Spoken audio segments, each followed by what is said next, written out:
4.2 पढ़ते हैं, print culture and the French revolution. कई हिस्टोरियंस का मानना था कि प्रिंट कल्चर ने फ्रेंच रिवॉल्यूशन के लिए अनुकूल परिस्थितियां रची। क्या हम दोनों में ऐसा संबंध बना सकते हैं? मेनली 3 तरह के आर्ग्यूमेंट्स देखने लायक है। पहला, प्रिंटिंग के चलते एनलाइटमेंट के थिंकर्स के विचारों का प्रसार हुआ। उनके राइटिंग्स ने कुल मिलाकर ट्रेडिशन, सुपरस्टिशन और डिस्पोटिज्म की आलोचना पेश की।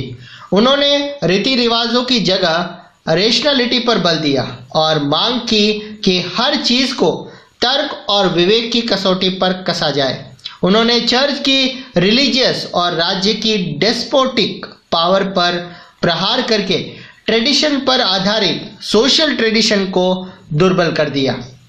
वोल्टेयर और रूसो के राइटिंग का व्यापक रीडर्स का क्लास था और उनके रीडर्स एक नए क्रिटिकल, क्वेश्चनिंग और रेशनल यानी कि तार्किक नजरिए से वर्ल्ड को देखने लगे थे।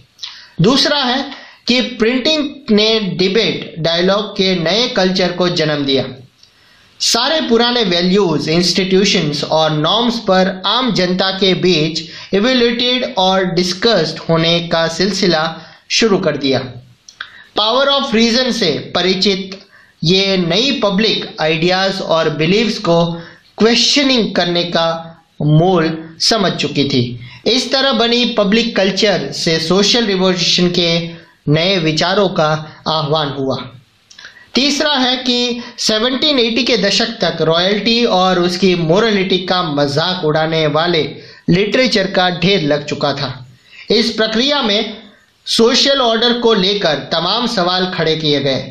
कार्टूनों और कैरिकेचर्स यानी कि व्यंग चित्र में ये भाव उभरता था कि जनता तो मुश्किलों में फंसी हुई है जबकि मोनार्की भोग विलास में डूबी हुई है। अंडरग्राउंड घूमने वाले इस लिटरेचर ने लोगों को मोनार्कों के खिलाफ भड़का दिया। हम इन तर्कों को कैसे समझे? इसमें तो कोई शक नहीं है कि प्रिंटिंग ने विचारों को फैलाने में मदद की है, लेकिन याद रहे कि लोग हर तरह के मटेरियल पढ़ते हैं। एक तरफ वे अगर रूसो और वोल्टियर पढ़ते रहते हैं तो दूसरी तरफ चर्च और स्टेट का प्रोपेगेंडा का प्रचार भी। वे हर पढ़ी या देखी चीज से सीधे तो प्रभावित नहीं हो सकते थे। वे कुछ विचारों को एक्सेप्ट करते थे तो कुछ को रिजेक्ट कर देते थे, फिर चीजों की अपने ढंग से इंटरप्रिटेड यानी कि डिफाइन भी कर लेते थे। इस तरह प्रिंट ने उनके मानस को सीधे तौर पर भले नहीं रचा हो, पर इसने अलग ढंग से सोचने की पॉसिबिलिटीज जरूर खोल दी है।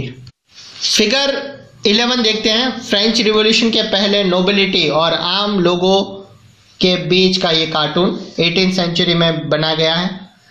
तो इस कार्टून में दिखाया गया है कि ऑर्डिनरी पीपल जैसे कि किसान, कारीगर और मजदूर किस तरह मुश्किल हालत में थे, जबकि जिंदगी के मजे लेने वाले नोबिलिटी उनका दोहन करता है यानी कि एक्सप्लॉयटेशन। और इस तरह के कार्टून के चलन से रिवॉल्यूशन के पहले लोगों के दिलो दिमाग पर एक खास असर हो चुका था। अब 5th पॉइंट पढ़ते हैं, द 19th सेंचुरी। तो 19th सेंचुरी में यूरोप ने मास लिटरेसी की दिशा में लंबी लंबी छलांगें लगाई, जिसके बूते महिलाओं और बच्चों के रूप में बड़ी मात्रा में नया रीडिंग क्लास तैयार हुआ। 5.1 पढ़ते हैं, बच्चे, महिलाएं और मजदूर यानी कि चिल्ड्रन, वुमेन एंड वर्कर्स। तो 19th सेंचुरी के आखिर में प्राइमरी एजुकेशन के कंपलसरी होने के चलते चिल्ड्रन रीडर्स की एक इंपॉर्टेंट कैटेगरी बन गए। पब्लिशिंग इंडस्ट्री के लिए टेक्स्ट बुक का प्रोडक्शन इंपॉर्टेंट हो गया। फ्रांस में 1857 में सिर्फ चिल्ड्रन बुक्स छापने के लिए एक प्रेस स्थापित किया गया। इस प्रेस में पुरानी और नई दोनों तरह की फेरी टेल्स और फोक टेल्स का पब्लिश किया गया। जर्मनी के ग्रेम ब्रदर्स ने बरसों लगाकर किसानों के बीच से फोक टेल्स जमा किए। उनके द्वारा कलेक्टेड मटेरियल का कलेक्शन हुआ, फिर कहानियों को 1812 के एक कलेक्शन में छापा गया। बच्चों के लिए अनसुटेबल मटेरियल या जो चीजें या फिर एलाइट्स को अश्लील लगती थी उन्हें पब्लिश वर्जन में शामिल नहीं किया जाता था। इस तरह ओल्ड टेल्स को नए रूप में छापने की वजह भी मिली और इस प्रक्रिया को बदल भी गया। महिलाएं रीडर्स और राइटर्स के रोल में ज़्यादा अहम हो गई। पेनी मैगजीन्स या 1 पैसे में मिलने वाली बुक्स खास तौर पर उन्हीं के लिए होती थी, वैसे ही जैसे कि प्रॉपर बिहेवियर और हाउस कीपिंग सिखाने वाली मैनुअल्स। 19वीं सेंचुरी में जब नॉवेल्स छपने लगी तो महिलाएं उनकी इम्पोर्टेंट रीडर्स मानी गई। फेमस नॉवेलिस्ट में वुमेन सबसे आगे थी। Jane Austen, Bronte sisters, George Eliot etcetera. उनके राइटिंग से न्यू टाइप ऑफ वुमेन उभरेगी जिसका व्यक्तित्व बहुत स्ट्रांग था, जिसमें गहरी डिटरमिनेशन और जिसका अपना दिमाग था, अपनी इच्छा शक्ति थी। तो 17वीं सेंचुरी से ही किराए पर किताब देने वाली लाइब्रेरी अस्तित्व में आ गई। किराए पर बुक्स मिलती है। 19वीं सेंचुरी के इंग्लैंड में ऐसे लाइब्रेरीज का उपयोग वाइट कॉलर मजदूर, आर्टिसंस और लोअर मिडिल क्लास को एजुकेट करने के लिए किया गया। काम के दिन के छोटे होने के बाद मजदूरों को अपने सुधार और सेल्फ एजुकेटेड के लिए थोड़ा वक्त मिलने लगा।